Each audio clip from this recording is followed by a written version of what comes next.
here, and today I'm super excited to announce that Pexels.com will not only have beautiful images, but we are also going to be integrating videos from now on. We have amazing photographers, but also videographers, and we do understand that in today's day and age, video is such an important medium. So because of this announcement, I thought I'd share my quick tips to improve video making and the quality of your videos, which in turn can help it function as stock footage, which can lead to more opportunities, more circulation if you share it on Pexels.com. So let's get right into it, guys.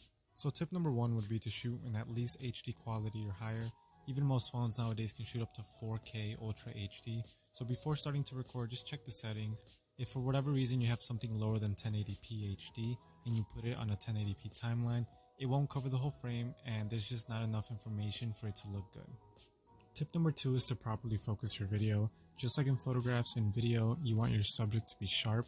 This takes practice and getting to know your equipment. The video you've been seeing is of me missing focus on the lens that's on top of my desk.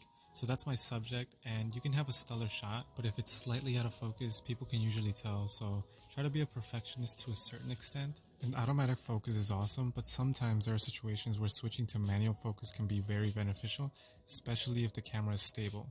Speaking of stability, as you can see, I'm walking carelessly towards the lens, which of course introduces a lot of shake. This cuts my flexibility in post because it's just way too wobbly, and you can't really fix it with an editing software. Here the camera's still in my hand, but I'm just being more careful, slower, and methodic about my movement. This of course helps, but it's pretty obvious that a tripod is the king of stable video because it's legit not moving.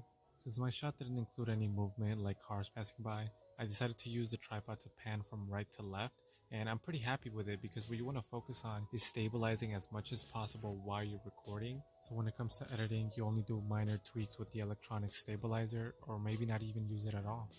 And lastly, we have the good old gimbal. It's a pretty heavy option, so I suggest you weight train leading up to using it, but you can get some really cool movement shots with it if you calibrate it right and practice, of course.